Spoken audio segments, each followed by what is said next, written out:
Okay, so we are live again. I'm trying to bring on a new guest. We will see how this works. I'm just trying to get everybody hooked up so that we can all be a part of this new thing we got going on. Hey, okay, let's see. Um, I sent the link. Let's see. I hope everyone is doing great out there. And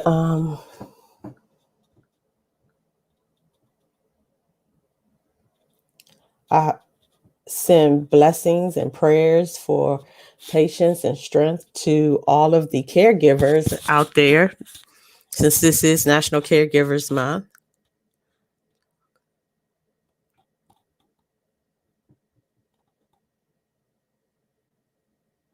And let's see if we can get our guests in here.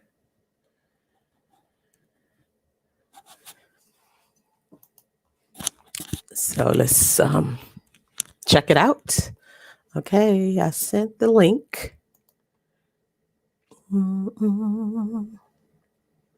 If there's anyone else who would like to be a part of this conversation as far as being a caregiver currently, or if you were a caregiver and your life after being a caregiver, I'm going to send the link to you. Well, actually, I'm going to put it in Facebook, and I'm going to put it. It's already, well, I'm not sure about that.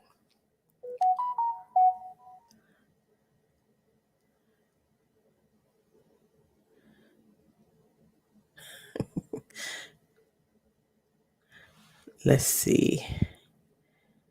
Let's get this link. Let's get this party started. Mm, mm, mm, mm. I need to have some music in the background or something. Okay, copy. We're going to put it on Facebook. On Facebook.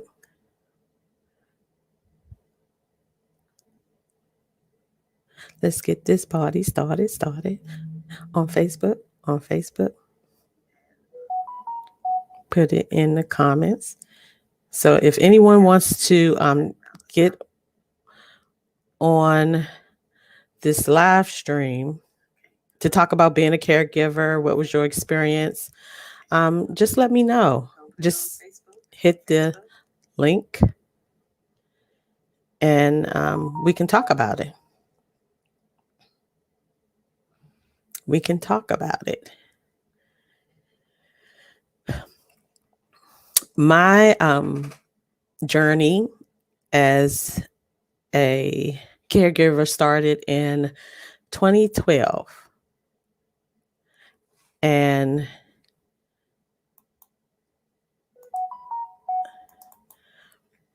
initially, my mom,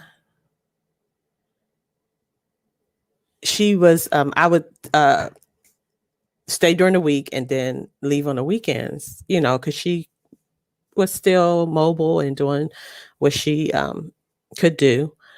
But then she started falling a lot. And I'm getting a lot of texts.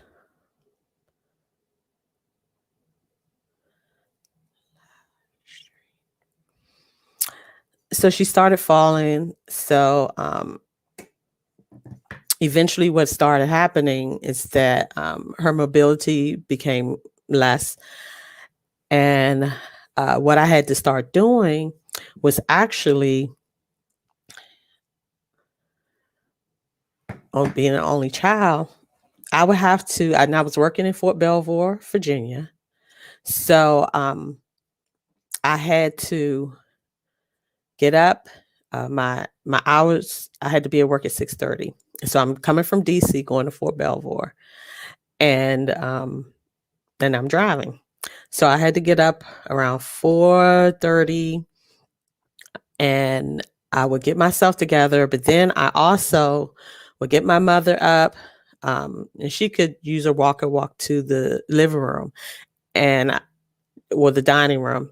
And so she would sit in the chair, and I made it as comfortable as I could. This was before I had got one of those recliners. So I made it as comfortable as I could.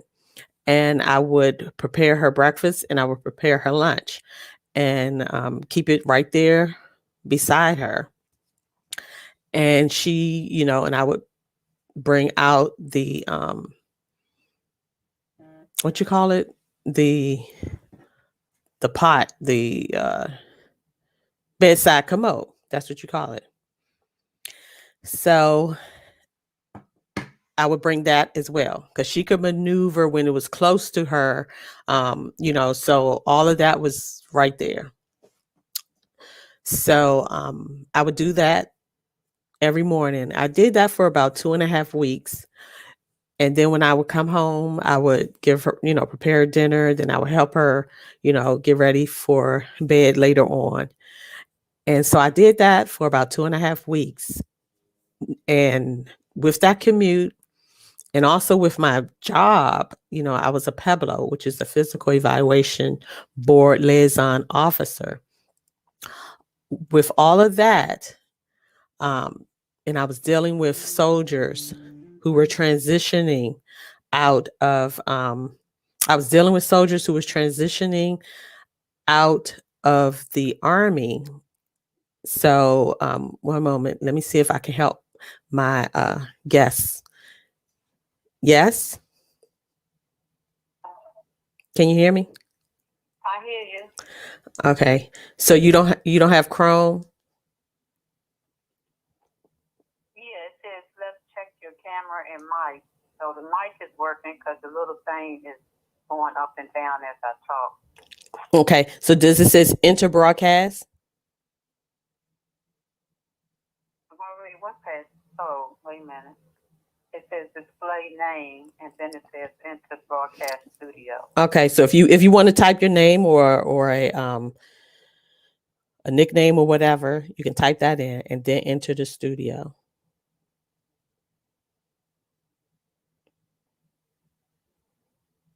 Then hit enter studio, and I should see you pop up in my what they call back office or okay. I see that you're trying to. It says devices. Okay. Okay. I think I have you. Let's see. Yeah. Okay. Can you hear me? Yeah, I hear you. Okay. Oh, so let me hang up on you. Yeah, Okay. let's So hang now, up. okay, I can hear you. Okay. Okay. Welcome, Lady Byrd. Thank you, Miss Hill, for having me. Yeah. So basically, I do you have something else on or you're I hear echo. Is that you or me? I don't hear echo on my end. Hello? Okay. I think it's gone. Okay. So I had started talking about how my journey has started off as a caregiver and how when I it was in 2012 and that how for about 2.5 weeks my journey of setting my mom up. Yeah, there's some feedback from somewhere. I don't know what that is. Okay. I don't have my extra because at first I thought I had my extra something. Let me close up some of these windows. Do you have anything else on? No, just my Gmail is open. Everything else is closed. Okay. Hmm. I don't know what the feedback is from. But yeah, so that's what I was talking about. And When you how say back, you hear yourself talking, or no uh, yeah, I do. I hear myself talking. I don't know. We're gonna get this thing right. Okay. It says Okay, let me try something. I'm gonna try something. No. Okay, let me keep talking and maybe it'll just go away. Because do you hear the feedback? No, I hear you loud and clear. I don't hear any feedback. Okay, so anyone out there just maybe listening, do you all hear feedback? It looked like it's just you and me on here. But so yeah, I was just talking about how I actually for 2.5 weeks, what I needed to do to assist my mom. She still was and on a she still was there as far as having the ability to be mobile, but I had to assist her in a lot of things. As I was saying, I was waking up at 4:30, getting myself together, going to setting her up with her breakfast, her lunch, bringing her bedside commode to the dining room area, kind of cornered, so that she could have access to it. Then when I got home from work after my drive, and that's where I developed road rage. I developed some serious road rage driving back and forth to Fort Belvoir. And I'm just not a long distance driver anyway. And to me that was kind of long distance. But I was doing that, and I say after the two and a half weeks, I didn't realize how I was just it was overwhelming because where I worked as a physical evaluation board liaison officer, dealing with the soldiers and especially so many soldiers that have so many issues, and then they're being medically boarded out of the army. It's like you listening to their stories, their war stories, and all of that, and knowing that some of them that have dedicated their life to this and this is all they know, and now they are about to be um, let go, basically. And so it's a lot to hear their stories, to help them, and then you're fighting for them so they can get what they deserve. It's is a package from the VA as well as from the Army. So and sometimes you're fighting with the doctors and everyone, and even their own command. You're fighting with them so that they can get what they deserve. So all of that, including taking care of my mom those early hours, and then kind of listening out for her, because during this time I had not purchased the child things, what you call them, monitors, the baby monitors. I hadn't purchased the baby monitors, so I was kind of carefully listening at nighttime, because if she got up to use the restroom, her bedside commode, I didn't want her to fall. So I needed to actually listen out for her. So I really wasn't even getting a lot of sleep. And so after 2.5 weeks, I really was like a cuckoo for Cocoa Pops. And not like crazy, but I was just drained. I was like totally, oh my gosh, I didn't know whether I was coming or going. And when I realized that for sure is when I had to get a money order for no, actually I had to do a Western Union for someone, and I gave the lady an extra $100. I went into a Safeway. My mother wanted Chinese food for dinner on this day, and so I said, okay.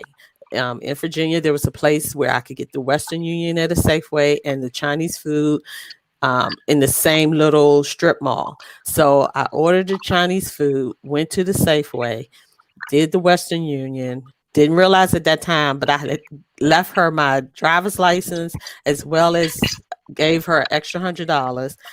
Then I went to the food, picked that up. Then I get a call from the person I did the Western Union for, and they were like, "You left your driver's license in the Safeway." They just called me because their name was on the Western Union thing, and they said, And I believe you gave the lady too much money. So that's when I just stopped and looked in the sky and said, oh my God, I'm overwhelmed. God, I am truly overwhelmed. So I went back to the Safeway. The lady had given, she said, you gave me, I thank God she was honest. She said, you gave me $100 more and here's your driver's license. So I just went and I just sat in the car and I started to cry because I was like, oh my God, how much longer can I continue this?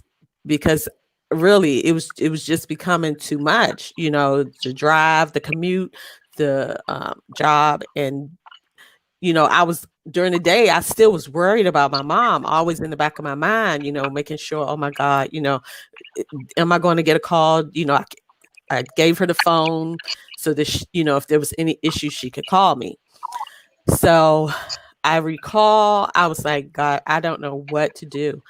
And something, I don't know. I just said, I need help. She lives in DC. There are a lot of resources for the elderly. So I found out about the program for the elderly that you can apply for and see if she was eligible to apply for uh, some aids, a health aid. So it's, at least if there's somebody else there with her during the day, and that could give me some relief. And that's when I called the Department of Health and Human Services in DC. And I must have sounded like I was stressed to the max or in desperate need. I don't know. But the gentleman that I spoke with, his name was James. And he said, I could send you a list of all of the participating home health aid agencies, but I think you need to get connected quickly. And the top ones, and he gave me VMT. I called them and the gentleman was like, he heard my voice and he prayed for me. The man that was over VMT, he just prayed for me and he said, okay, God is saying help is on the way. Now, I hadn't even really got out everything that I was going through. And so I was like, thank you. So he said, all you need to do is give me this information. I provided him with that information. He sent over, I guess I guess she was a case manager nurse for us to sign the paperwork. And in 2 days, my mother she had got approved for 6 hours. So the way I set it up was that I was able to give the person the front door entrance key and I left the other door open because at that time I did not give her a key to our actual apartment. So that's how she would get in because, I still left early, but I gave my mother the cordless phone in case she needed me before the person arrived. Then she would call me when the person arrived and, they would take her from there. And at least the lady was there for 6 hours. So at least for about 6 hours, I had some relief that someone else was there with her. So that went on for about a year. Then they gave her 2 more hours after when it was time for recertification. And then I had to let the lady that she was that was there, I had to let her go. That's another thing when you have home health aides. Sometimes you get a great match, and initially the lady seemed to work out pretty well. But then, my mother let me know because, my mother needed to walk around. I felt comfortable with someone else there with her walking with her walker, getting some exercise in. So when she would walk up and down the hall, and initially the aide was walking down the hall with her. But then my mother told me, one day she just told me the lady sits in the doorway. She pulls up a chair and sits in the apartment doorway and watches my mother walk down the hall and walk back. And I'm like, hold up. First of all, if my mother's all the way down the hall, what you going to do? Jump up, run and help her versus being beside her to avoid her from falling. So then I was like, okay. So I brought that to lady's attention. Then I decided to come home early one day, and the lady was sitting on the couch and she had a notepad and she was watching the I guess you call it the gospel channel or the channel, like the Word channel, the Word network, where all, the lineup, TD Jakes, all those people. So she has started, having a great time and taking notes and watching that channel all day. And so she would delay her response to my mom when my mom needed something. And a couple of times my mother would be on the phone with me and she would call the lady's name and the lady was acting like she couldn't hear her. So then I found out, okay, this isn't going to work out. So I needed to switch it up. I was like, okay, I called the agency. I informed them of the issues and I said I would like a replacement. Now, the trip part about it is that about this time, I had given the lady the keys to the apartment. So now, after the lady finds out that I wanted a replacement, I'm going through this back and forth with her with returning the keys. So it was quite interesting because this was a older lady, okay? And it got a little heated, but eventually even VMT was like, well, go and file a report with the police if she doesn't return the keys. So I said, I want her to return the keys to you all and I will come and get them. I did eventually change in the bottom lock because it was just too weird as far as her with the key issue. So I didn't know if she made a duplicate key. I didn't know, but I just know I said, let me change the bottom lock on our apartment. So that's what I did. And that's when we did get a replacement and her name was Maserat. And I'm telling you, she was with my mom until the end. And that was her first, she was just during the week for 8 hours. And then on the weekends, because I had my nonprofit, she wanted to know if she could do some additional hours. Well, my mother wasn't approved for additional hours. So I started paying for her to be with her, sit with her on a Saturday for a couple of hours, and then sometimes on a Sunday. So I was paying out of my pocket to supplement, her care for those Saturdays and Sundays that I needed to do things for my nonprofit.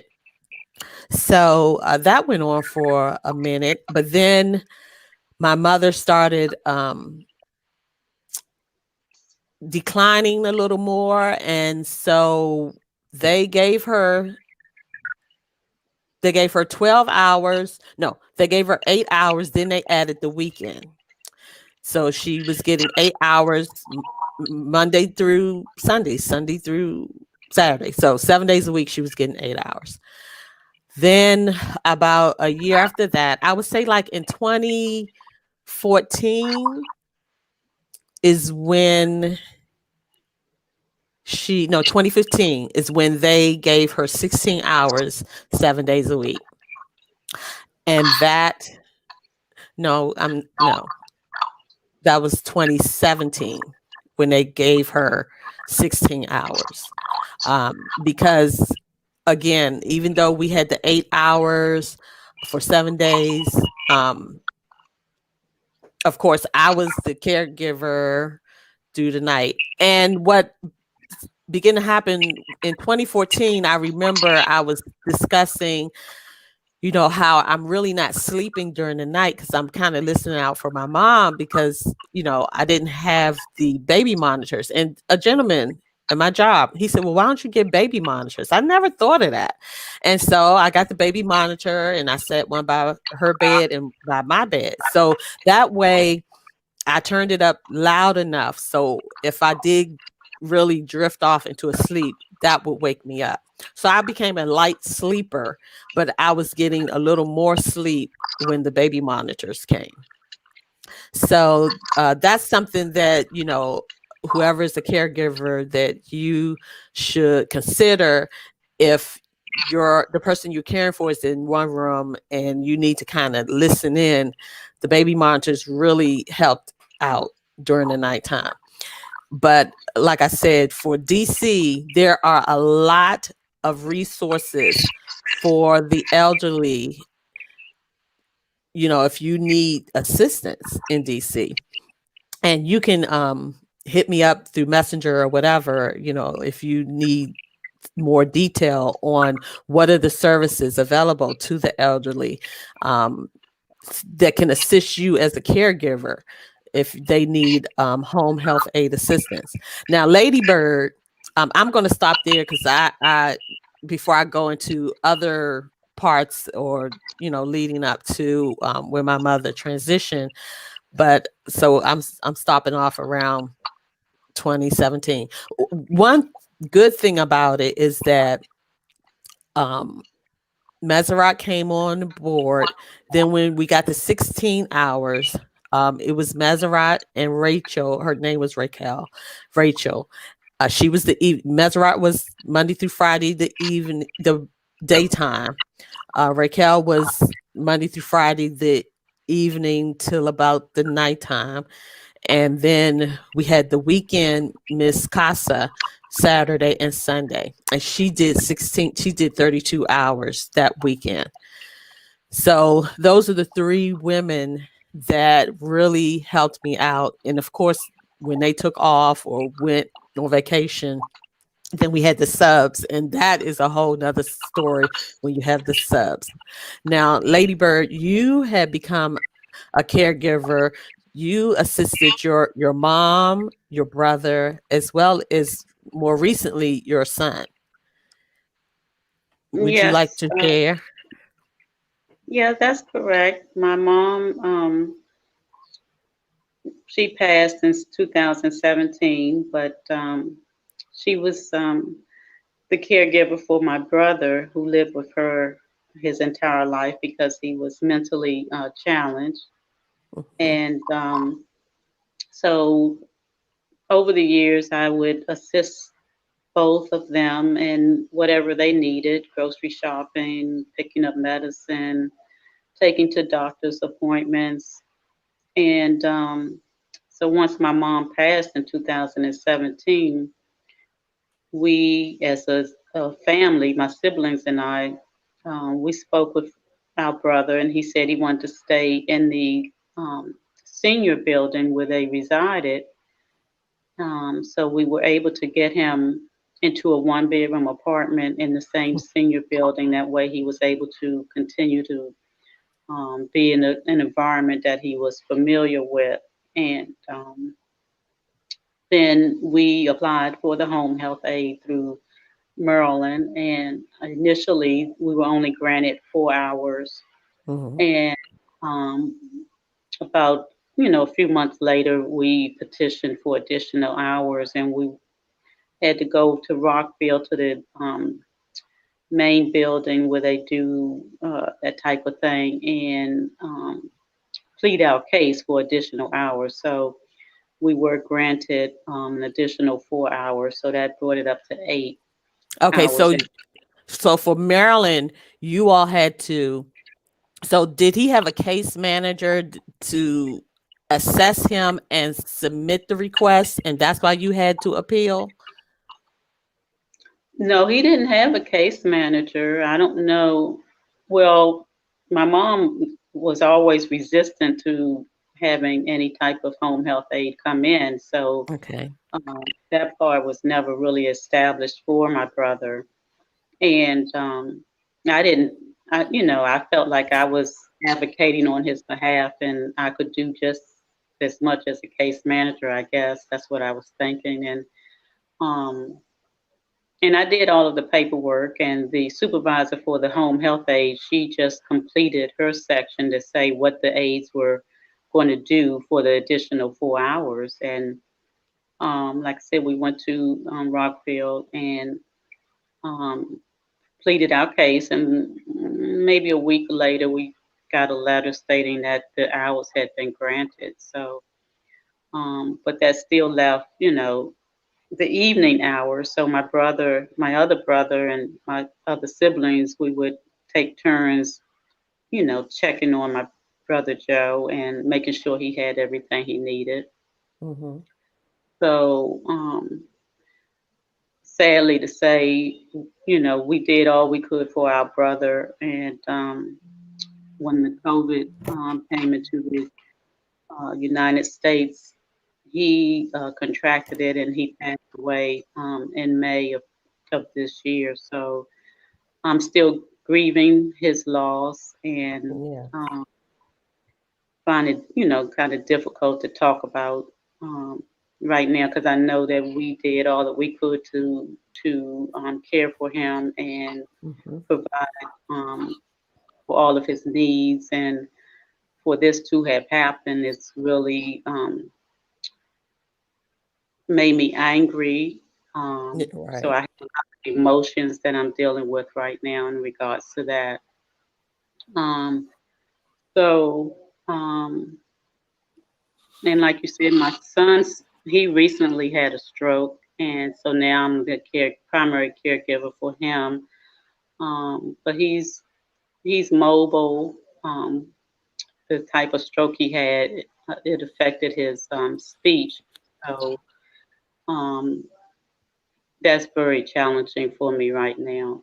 But by the grace of God, we'll take it one day at a time and do what we can do to the best of our ability. Definitely, definitely. And it is a challenge for certain, because you are doing the best you can, and it takes a lot out of you. Yeah, it takes a lot, and you hear a lot now about self care, Mm-hmm.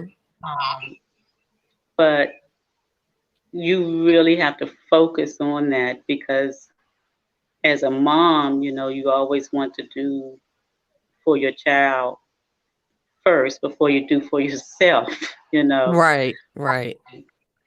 So I'm trying to set aside time now for self care. Um, and like I said, it's still challenging, but I'm working on that. But I was just getting over my mom, Mm-hmm. not getting over it, but not having as many bad days after her passing, and then after I was getting myself together and trying to move forward in life and hang out with my girlfriends and all of that, then my son had his stroke. So at Yeah. that point, I, my God, why has, because it was just too much. And Yes. going to the hospital every day and then going to the rehab every day. And even when my brother Joe, when he would get sick, I would go to the hospital, and spend 4 or 5 hours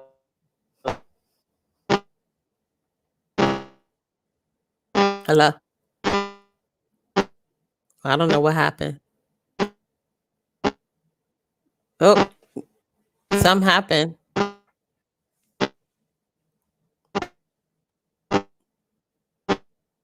Okay, you may have to come back in. You may have to go out and come back in.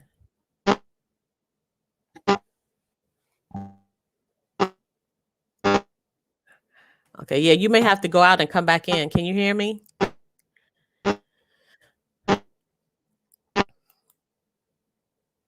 Okay, let me try. Hello?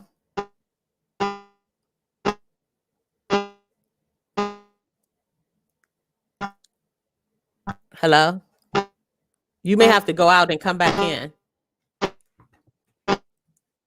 Let me try to text her. Okay.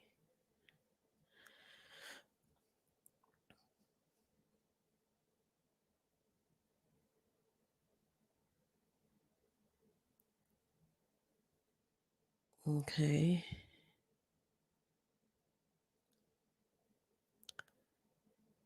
Okay. So we was hearing about Lady Byrd, and as she stated, she had to go through an appeal process to get more hours for her brother, so that he could have a home health aide more hours. Now, as far as with my mom, we the VMT actually did the paperwork, but they did send it to um, a physician who had to do a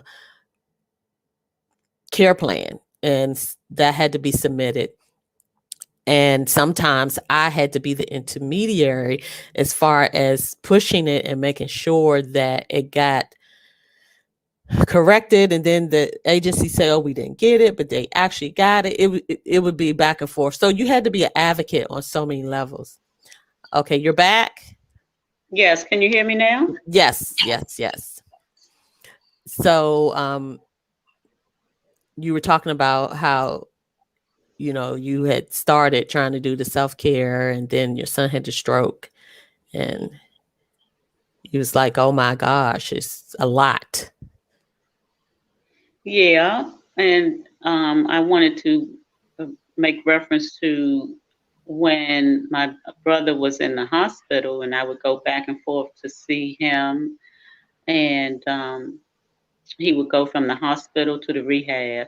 And this happened a couple of times back in 2018. And I remember going to the hospital and going up to the floor where he was. Hmm. And then all of a sudden I realized, oh, he's not here in the hospital anymore. He's over at the rehab, you know. Wow. And I was like, that's when I knew, that it had been a lot on me. So Hmm. you really, really need a support system, when you're taking care of a loved one, Um, Definitely. I know they have what they call Hmm. respite care, and if you want to go away for a week, um, they will provide someone to come in and care for your loved one. So that's what I would highly recommend Hmm. for people to utilize.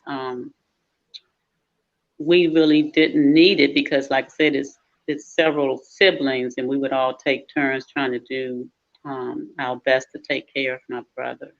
Right. Mhm. Yeah, definitely the respite. Now I recall one thing. Delmarva did come into our home to reassess my mom. And I do recall at one point the gentleman asking me, because they were even going to attempt to give me 24-hour care. There was already 3 people on my mom's team, and that would have added a 4th person who would have been there with us during the nighttime. Because he said, he felt that I needed a break, but I just couldn't. I felt that would have just been too much, because in dealing with subs, when they have to send a replacement when someone calls in, that's stressful enough, because you have to, they need to do. And so sometimes it's just not worth it. And then I just felt adding an additional person just was going to be too much. So I would decline that. But one thing I can say is my mother's weekend aide, Miss Casa, she herself recognized that I needed a break. And so she had volunteered to stay overnight with my mom once a month. And then I remember at least on 2 occasions, you gave me a break and stayed with my mom. Was it 2 or more? It was two. It was 2. Okay, 2 occasions I recall you stayed with my mom. That helped me out. And definitely the neighbors of Riggs Park, Mr. and Mrs. Jenkins, they helped me during the day. Sometimes when there was new aide, and my mom didn't feel comfortable and she called me and I'm at work, I could call on Mr. Jenkins or Miss Jenkins just to kind of check in, so that the aide would know that there's somebody, kind of watching over them. And I also did get that camera, the little camera you can set up. And Mm-hmm. that's when I saw one aide who just went to sleep. I mean, she just was zonked out, and my mother was sitting there calling her, and I can see. And finally, I just called the phone, and that woke her up. And I said, I believe, I didn't let her know that the camera caught her. I just said, I believe my mom was calling you while I was talking to her on the phone and you didn't answer. And she told me she wasn't asleep. So, you go through those times. And, on a couple of times I did have to leave work because it just was not working out with the aide. I do recall one time a young girl had came on a Saturday. I had to go and take care of some business in Laurel, Maryland. Then the girl calls me and tells me that my mother has fallen out the chair. And I'm hearing my mother, and my mother is like, "Oh, Jesus," she on the phone. And I'm like, "Oh, God." So I had to turn around, get back.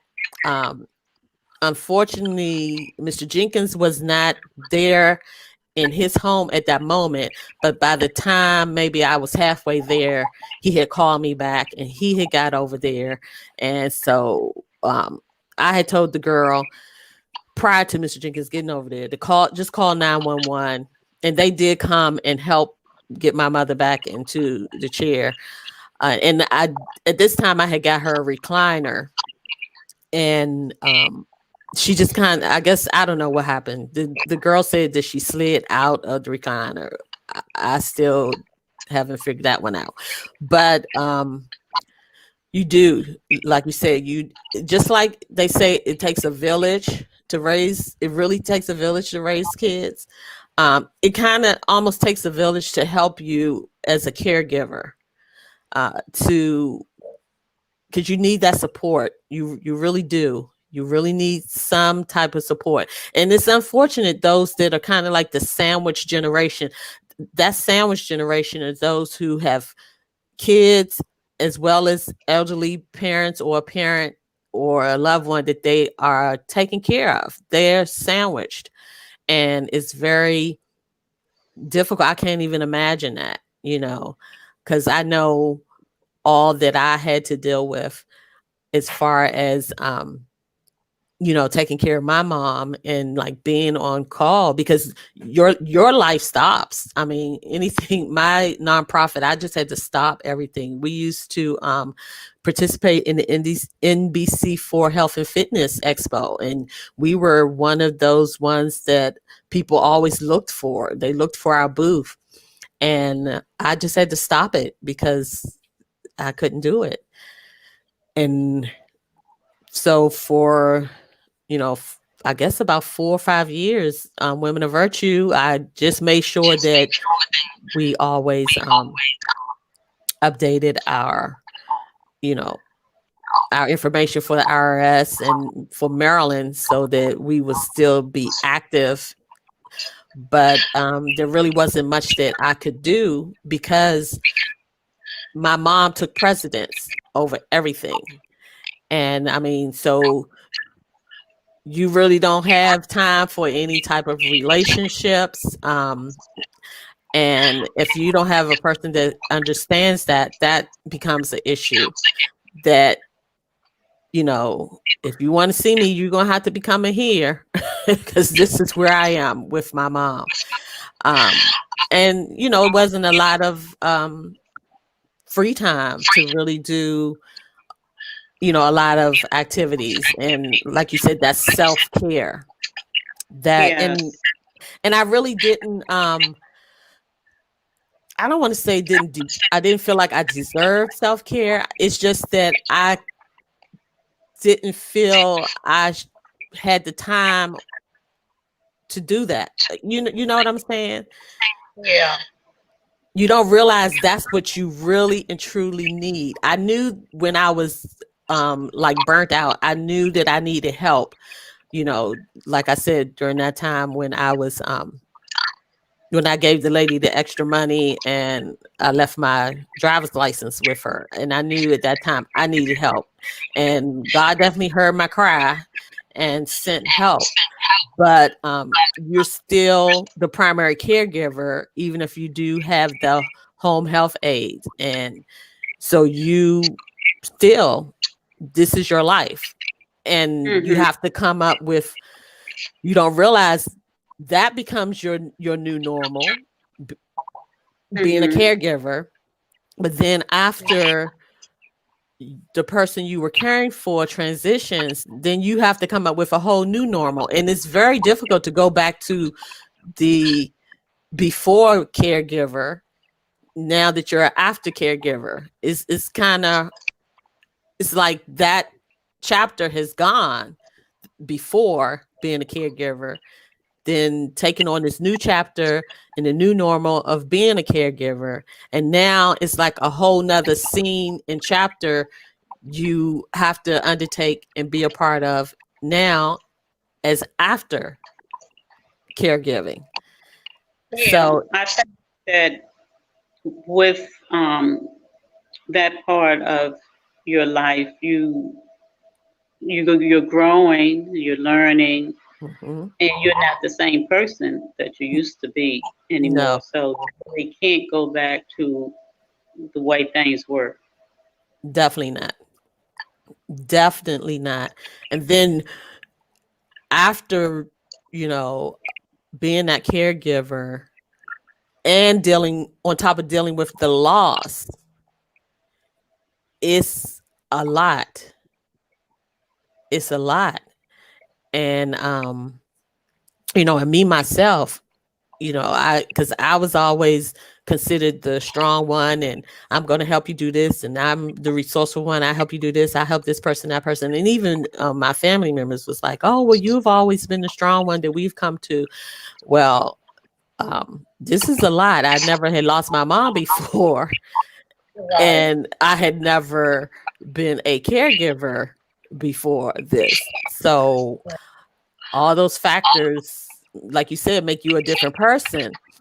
And I had to realize too, even though I wanted to put on a strong front because I felt like nobody really understands. And because they've always looked to me as the strong person, who can I really lean on? And I did decide that I was going to get some counseling. I sought some counseling because I felt like I was just going through the motions and I was kind of like stuck. I was like just existing. That's really how I felt. I was just existing. I wasn't living. So I myself thought some therapy so that I can try to at least get back on track in some sense, some semblance to, you know, working towards living again, because your life is on hold. Your life is on hold when you become a caregiver. You may still be working, but you are kind of like you're mechanical. You're kind of like just going through the motions, and your focus and primary, uh, your primary focus, I guess I should say, and your primary uh, responsibility becomes that person. And so that's your Yeah, I life. remember having to, turn down a lot of invitations to do this, and um, I just told people my social life is on hold right now, and Yes. that's just the way it is. I hope you Yep. don't get offended or whatever, but I Hmm. just can't do it. I can't.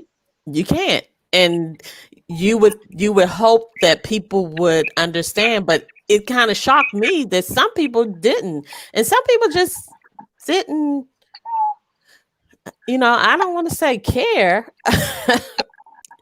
I get it's like they still felt that you could still do the things that you used to be able to do. But no, that's not happening. I don't have the time. I don't have the energy. I don't even have the mental capacity or the emotional capacity to do anything outside of what I'm doing right here, right now for my mother. Yeah, That, that's true. and some people, I mean, and trying to definitely maintain my job, keep my job. But some people just did not understand that. It's like, oh, well, you was able to do this. Well, no, now I cannot. My life has changed. And some people weren't able to accept that. I mean, you have no choice but to accept it as the caregiver. I mean, people Right. have choices because some people won't do whatever, but there was no choice for me. This I is my know mom. the senior citizens in the building where my mom and my brother lived, and after Hmm. my mom passed, um, I would encounter some of the ladies there, and they would say, "Oh, your mother would be so happy and proud, the way that you all are taking care of your brother." Hmm. They would just um, compliment us. She said, because a lot of people here um, are lonely, and their family Mm. members don't see them. Wow, Yeah, I that's mean, really sad. yeah. So you have those people who cannot, they're just not built to take care of people. And True. so their loved ones suffer for that. If somebody else doesn't step in, like you say, the village, you need a village. So, but Yes, some people just don't have the capacity to care for another human the way that you and I have cared for our loved ones. Um, that is true. That is a good point too, because I even think some of the fights that I had to go, do or push forward or um, advocate for my mom when it came to her doctors, when it came to the agency. Even sometimes I had to be the advocate for my mom's health aides because the agency was doing something crazy. And I would just think, wow, those who didn't have an advocate or someone fighting for them, I can't even imagine how they are pushing forward, or getting things done because it's a lot when you all had to do the appeal, when you had to do the paperwork. I mean, that takes a lot of time, effort, mental strength, everything. I was set on getting him more hours, and so I had done a lot of research. Hmm. And as they were trying to like say, well, no, he's not qualified, I would come back, well, section so and so, section so and so of this says so and so and so and so. And the Hmm. lady looked at me and said, "Are you a lawyer?" I'm like, You become one. "Come on, yeah." You become a lot of things, And anytime my mom went in the hospital and she was inpatient, I stayed in there with her because my mom had like mild dementia. It wasn't. I mean, she could tell you when somebody went right. I mean, or whatever. But I just because I remember one time they didn't allow me to stay in the room with her, and so I was staying in the uh, lounge area, or whatever. And one time I slept in the car, and when I came back during visiting hours that morning, my mom and her roommate was telling me how the nurse was in there almost fighting another nurse. I mean, they almost came to blows, and they was doing it right in front of them, and they still never attended to my mom, which was why the nurse was in there. And Yeah. so, I went to the head nurse and I was like, I understand this happened. And they was like, oh, yes, that would never happen again. But, come on now. So after that, I didn't care what they said. Either they was going to drag me out of there or what. I was going to remain in that room and sleep in there with my mom. She has been in there 2 and 3 days, and I was right in there. And there were times that her aide came and gave me a break, and they didn't even get paid for that. But they came and gave me a break so I can go home, take a shower, and even go to work. And then my job would let me telework because I could, log in using the internet from that hospital. So a lot of times, I would be working from the hospital, working, my job, but I was determined after that experience she had that I was going to be staying with her overnight.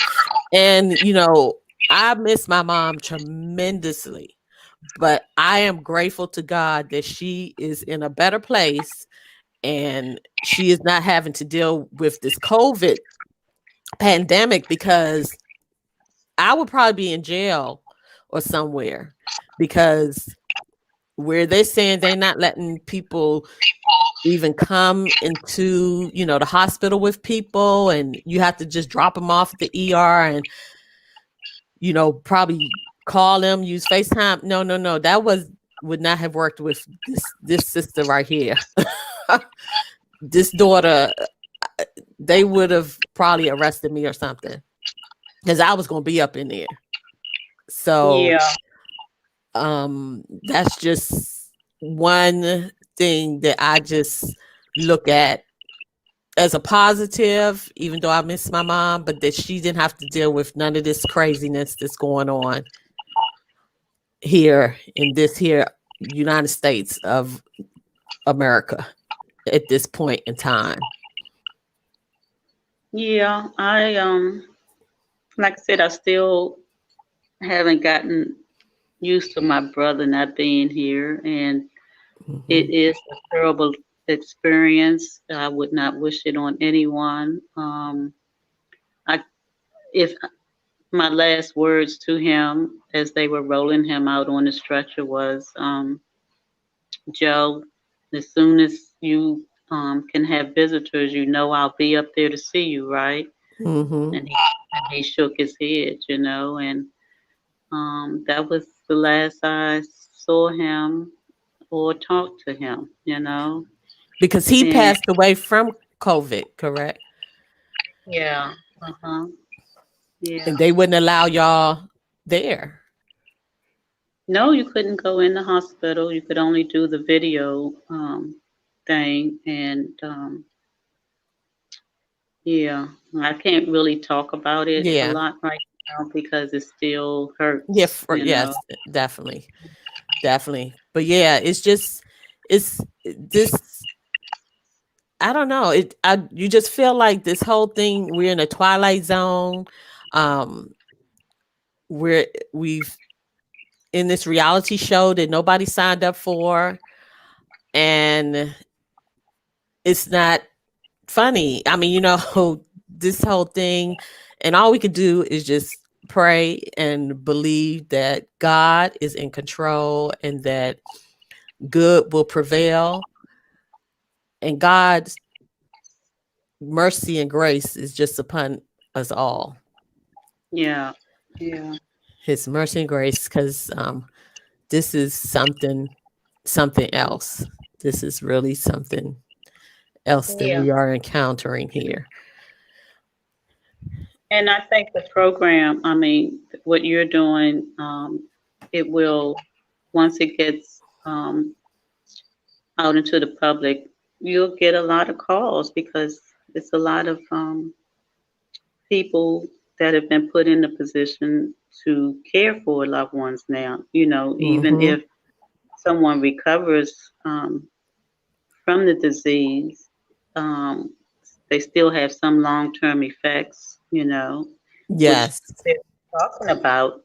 And they're not talking about it right now, but people who recover, they don't go back to their normal selves. Most people still have some type of ailment. So Hmm. they need some home health aid, because it affects your lungs. So Yeah.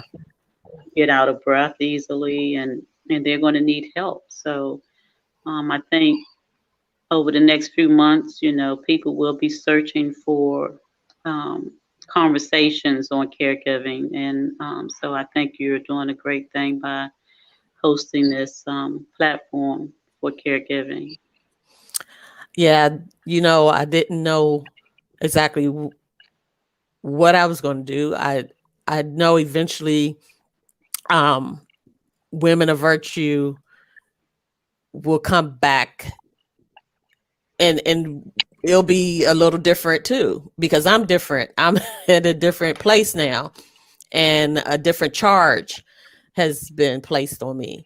So I know that some of the things that we're going to deal with is still about disparities. It's still about healthcare disparities. And that was one of the things that Women of Virtue focused on. So I do know that we'll be able to go down that road again, but it will be about, caregiving, and even the disparities within the caregiving arena. There are those disparities. If you don't have an advocate to fight for you, especially African Americans, it's an issue. Because generally, white America, they have already set up long-term care. They can afford long-term care. They're in some of these homes, nursing homes, that are actually homes where maybe only 6 or 7 there, so they can get better care, better assistance, or they can afford 24-hour nurses for their, you know what I'm saying, if the person is at home. So it's a lot to take on, and you do need to be able to navigate through the systems, and there are a lot of layers. So I'm just hoping that as people live longer now, that I can assist, or, like you said, have this platform for people to come and share, and, we can just help each other out, no matter what stage in this caregiving we are in. So, but I appreciate you coming and sharing your story. And I know we'll be able to have you come back again when you're, ready to talk about more about your brother, and so we could just really reach out and help people. This is something that is on my heart heavy, because I know that there is a need out there for people to express themselves, but also to share.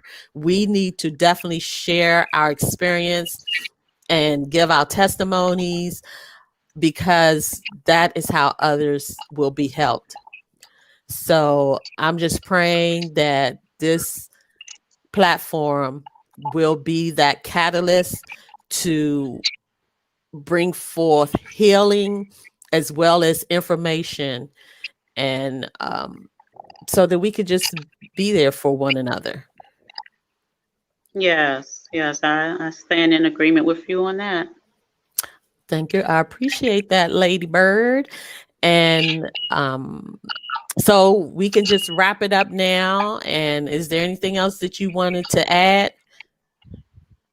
Well, if anyone hears the broadcast and they have lost a loved one to the COVID, I just learned today that there is a Facebook group dedicated to the survivors of COVID patients, their family Mhm. members. So I'm going to find that Facebook group for myself and see Okay. um, what kind of help they assistance, comfort, comfort, and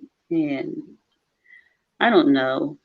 Maybe support just, Yeah, just to be around other people that have gone through what you've gone through. I think that's basically what we need right now. Someone who really understands, not right. being able to visit your loved one, not being able to have a proper Mm. homegoing, you know. I It's can't just fathom that. I can't fathom that. So that's where I'm going to head. If anybody's listening, you can search out that Facebook group as well. Okay. Well, thank you, Lady Byrd. And again, you'll be back on this platform. And to those who did come in, we thank you. And we'll try to schedule it next time, and so that more people will be aware. Okay, be blessed.